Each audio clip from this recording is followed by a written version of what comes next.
Support comes from the Missouri Forest Products Association, committed to conservation and careful management of the state's forests to make them more resilient and better habitats for wildlife. ChooseWood.com. From the St. Louis Public Radio Newsroom, this is The Gateway. It's Monday, July 8th. I'm Wayne Pratt. Ahead, immigrants living in the U.S. without legal status are often uninsured. Those who have a mental illness are especially at risk for getting into legal trouble and deportation. If he gets deported, he'll practically be lost in Mexico because he doesn't know Mexico. Reporter Christine Herman explores the challenges facing undocumented immigrants getting help for a mental illness. First, the news. St. Louis County is set to spend more than $650,000 on upgrades to technology. As St. Louis Public Radio's Rachel Lippman reports, the requested appropriations include money to help the county get up and running again in case of a disaster. In recent years, Baltimore, Atlanta, and several cities in Florida have been hit with cyber attacks that have crippled their systems. St. Louis County's Chief Information Officer, Rick Nolly, says the county currently backs up its systems to external drives and then stores those drives in a vault. He's requested $113,000 to shift the backup system to the cloud instead. So if we get locked, if we get a disaster, we can start rebuilding systems in hours and days rather than days and weeks it would take to go and grab the tapes and physically go and connect the tapes up to drives and get them into computers. Nolly has also asked the county council for money to restart the IT help desk for county employees and to upgrade the county's website and mobile app. I'm Rachel Lippman, St. Louis Public Radio. Congress could soon consider making Cahokia Mounds in Collinsville part of a new national park. Conservationists with Heartlands Conservancy have asked Metro East members of Congress to create a Mississippian Culture National Historic Park. It would include Cahokia Mounds, plus Ancient Mounds in St. Clair and Madison counties, and Sugarloaf Mound in St. Louis. The Conservancy's Ed Weilbacher says the plan has bipartisan support. We've reached out to both sides of the aisle to make sure that everybody understands the significance of this site and that it really does not fall on any one party. It's something as a nation we should be doing. Cahokia Mounds protects more than 70 earthen structures built by the ancient Mississippians more than 1,000 years ago. The Missouri Department of Conservation could open 2 elk hunting seasons in late 2020. As St. Louis Public Radio's Eli Chen reports, the plan depends on the state's elk population reaching at least 200 by early next year. If the population grows enough, state conservation officials will designate a 9-day archery season for elk hunting, followed by a 9-day firearms season. Hunters will be allowed to only harvest bull or male elk. State deer biologist Aaron Hildreth says bull elk are becoming abundant. We have the opportunity to harvest some of those bull elk and not slow the population growth of elk in Missouri. Missouri's elk population lives mainly in Carter, Shannon, and Reynolds counties. Hunting would be allowed on public lands and some private areas that landowners have granted access to. Only Missouri residents would be allowed to enter the lottery for permits.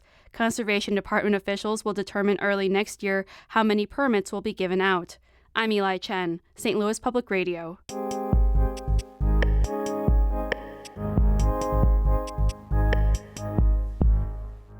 Undocumented immigrants face many barriers to getting help for mental illness.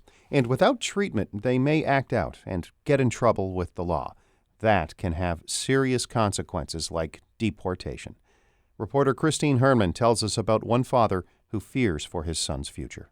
José and his wife left Mexico and moved to the U.S. with their young children nearly 2 decades ago. Fue por una mejor manera de vivir para mis hijos. I came to give my kids a better life. In Mexico, it's hard to make enough to survive. José is his middle name. He asks that we protect his identity since he's undocumented, as is his now 21-year-old son, who got diagnosed with schizophrenia and bipolar disorder last year. Around that time, José says his son started acting aggressively and talked about hearing voices. He asked us for help, but we didn't know how to help him. He'd say, "Dad, I feel like I'm going crazy." José's son spent weeks in an inpatient psychiatric unit last year. Once, he began driving erratically, saying his car was telling him what to do. The next month, he talked about wanting to die and started walking in the middle of a busy street. But José says those hospitalizations didn't seem to make a difference, and at the time, his son didn't want more help. No quiere, se rehúsa. He's totally lost.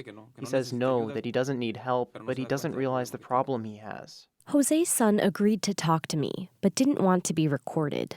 He told me that last year he did meet with a therapist a few times and was taking medication he was prescribed in the hospital.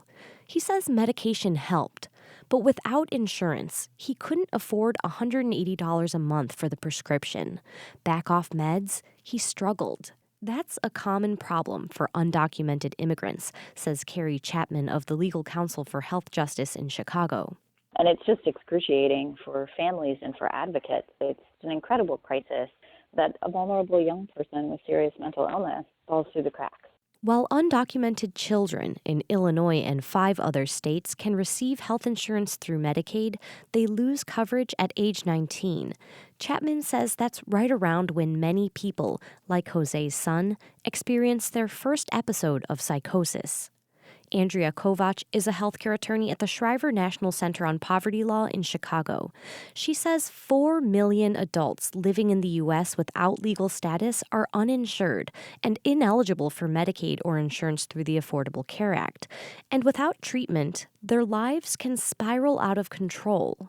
Time and time again, too many young adults have entered the criminal justice system for the exact reason that there just aren't mental health services ready to help them. That's what happened to José's son. Police were called after several violent outbursts at their home in Illinois. During the most recent incident in January, José's son was arrested after he broke a window and got into a fight with his brother-in-law. For an undocumented immigrant, criminal charges could mean deportation. At a court hearing in May, the judge gave José's son a warning.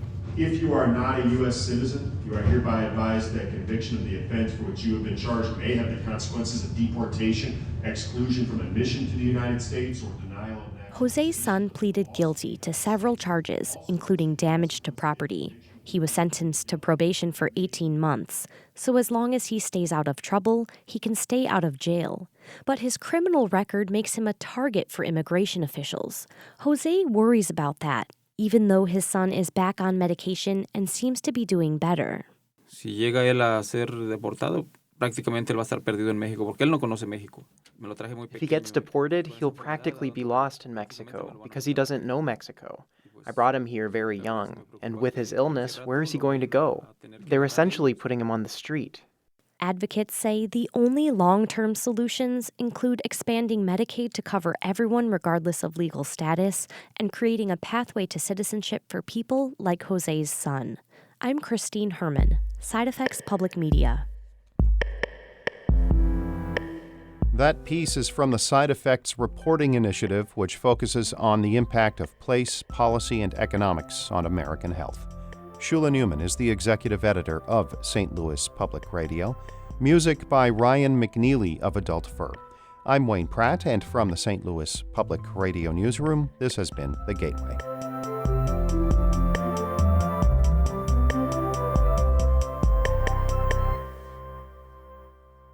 Support comes from Mosby Building Arts, a design-build company committed to remodeling the right way. Visit callmosby.com to get project inspiration for any room of your house.